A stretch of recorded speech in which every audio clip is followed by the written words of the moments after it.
That's exactly what the Fed is going to do, unfortunately.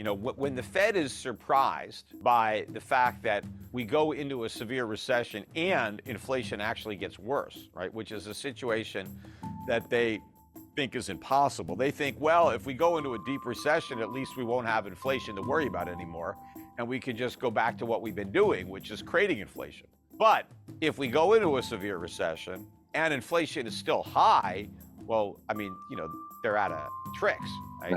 But I think that despite that, when push comes to shove, the Fed is going to pick the poison that it thinks is the least toxic, right? And it's going to say, you know what? Inflation is bad, but a financial crisis and a depression is worse. So we're just going to have more inflation. We're just not going to get back down to 2%, maybe 3 or 4%, whatever they're going to say. But hey, we're never going to get to 2 because the cost of getting there is too high. So we're just going to have to get used to living in a world with higher inflation because it's better than the alternative. Now, it's not better than the alternative. It's way worse. But the Fed and the government won't know that. And even if they do know that, all they really care about is the short run. And yes, if the poison they pick is inflation and they go back to QE and they cut rates, even though inflation is still high, the short-term pain will not be as great as if they did the right thing and continued the inflation fight. In fact, turned it into a real fight with big cuts in government spending, which is, of course, you're not going to fight inflation unless you get rid of these deficits. So we need spending cuts, maybe tax increases if we can't get spending cuts. Spending cuts are my preference. Tax increases would be the next choice, and not on the rich. Unfortunately, that's not going to work. So you got to raise taxes on the middle class and the working poor. So I'd rather cut spending to do that. But the inflation tax hits the poor harder than a sales tax would. When the politicians have to decide pain now or pain later, well, that's a no-brainer for the politicians. It's pain later, because later I might not be in office anymore. In fact, if we have pain now, I won't be in office because I'm going to lose the next election.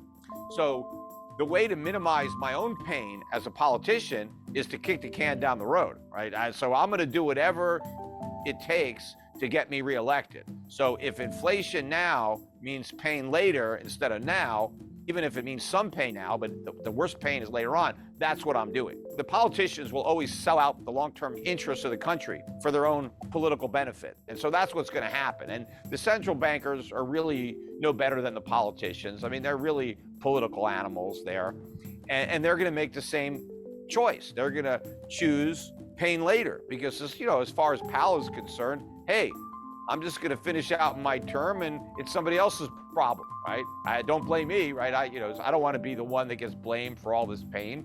Let it happen on somebody else's watch. The only time that they will do the right thing, potentially, I mean, it's not a guarantee, but let's say we're at a real crisis, right? Where the dollar is imploding, prices are skyrocketing, right? Inflation is, we're on the verge of becoming, Argentina or Zimbabwe, where it's like, it's going to be awful with, price control, shortages, riots, looting, civil unrest. I mean, things are just, it's just like an apocalyptic environment, right? In that environment where it's like, crap, no matter what we do, we're screwed. Maybe then they'll do the right thing. It's like but they're going to exhaust all the other possibilities. They would have done everything they could possibly do wrong. And then it's that, okay, no matter what we do, we're screwed. Maybe then they'll do the right thing, assuming they understand what the right thing is. I mean, I'll be there to tell them, but the question is, will they listen? It's going to lead me into the next question here is like, what is it that they are going to do for this next issue, or what is it that they are planning on doing to create like the monetary stimulus or whatever that's coming? Central bank digital currencies. What's going on here? I mean, this seems to be pushed worldwide and almost guaranteed to be coming. Yeah, but that's more an element of government control than monetary policy, although it may make it easier for governments to inflate the money supply and to try to target their so-called stimulus. Because, sometimes they get frustrated. They send people stimulus checks and they don't necessarily spend the money. Oh my God, maybe they save it. And so what they could do is say, hey, instead of stimulus checks, we're going to give you some digital money with an expiration date. So here's your, we're going to load up your wallet and you got 24 hours to spend it or you lose it, right? Everybody's like, but then they might say, okay, you can spend it, but here's the only places that it's good, right? I don't know. They might try to micromanage. Oh, you can't use your money to buy a gun. You can spend it at Walmart or whatever. I don't know. But I mean, the part that I don't like about government issued, digital currency, as long as they don't eliminate cash, right, then it's not as big a deal. But they want to eliminate cash. That's what their goal is to get rid of all the bills. So you have no alternative but that digital currency. And the reason I don't want to live in a world where you're stuck using a digital currency for every transaction you make, and there's no way to transact in private, is that the government knows every single thing you spend money on. And that can give governments a lot of information about you, even if you're not spending the money illegally. For the government to know everything that you like, every cause that you support, everything that you do, they can create a profile of you, and potentially that they could use that profile in ways that could be harmful to you. And a lot of the things that you're doing today with your money may be legal, but what if they're illegal in the future? Because people just assume that governments are benevolent and they're good, but they tend to get very corrupt and get very evil. And a lot of times the governments become the bad guys and the resistance is the good guy. And how do you overturn a corrupt government? Well, it's a lot more difficult if that corrupt government knows every single thing you're doing and can see all the places that you're spending your money. And they can crack down on anybody that becomes part of a resistance. And once the government knows that it's harder for the people to resist tyranny, well, they're more likely to become tyrannical. So it becomes a self-perpetuating prophecy. Lord Acton said, power corrupts, absolute power corrupts absolutely.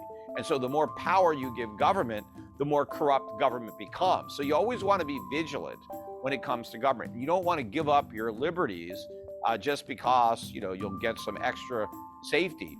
And because what the politicians are going to say is, oh, if we just eliminate cash, we'll make it harder for the drug dealers and the terrorists and the money launderers. And maybe that's true. But you know what we're going to lose a lot of our individual rights and freedom. And it's just not worth the trade-off.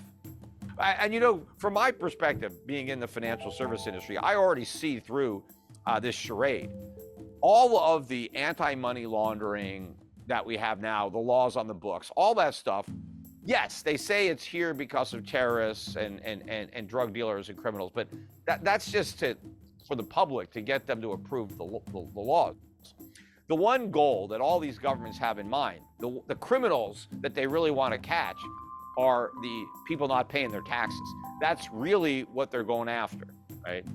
They want the tax money. And so they think that if they eliminate the cash economy, then they're going to collect more taxes. Because there's still a lot of people today that do some work under the table, get paid in cash. That's who the government is going after, not the drug dealers, right? It's the guy that's driving his Uber and he's getting some money in cash, or he's doing some odd jobs. And that's why they now want all these payment companies to report all these small transactions, like $600 or more. They want all these transactions reported. Why? Because people were having income and they weren't paying taxes. And yeah, I guess a lot of these people are breaking the law, but a lot of people are in a situation where if they don't break the law, they don't eat. There are some people that, hey, this is what I've got to do to make ends meet, because if I paid taxes, I couldn't earn enough money after taxes to cover my expenses. So the only way I could do it is to not pay the tax. And I'd rather have somebody working and not paying taxes than just sitting on welfare. Because that at least they're productive, at least they're providing goods and services. And when the government says we need all these IRS agents to go after the rich, that's a lie. They're not going to go after the rich. They're going to go after the middle class. They're going to go after the small business owners. Those are the ones that are cheating. The rich don't have to cheat. They have loopholes to reduce their taxes. The average guy doesn't have a loophole. So his loophole is, well, I'm going to make some money on the side and I'm not going to report it, right? Or I'm going to exaggerate some of my deductions. But you know, the minute you eliminate cash, they crack down on the underground economy.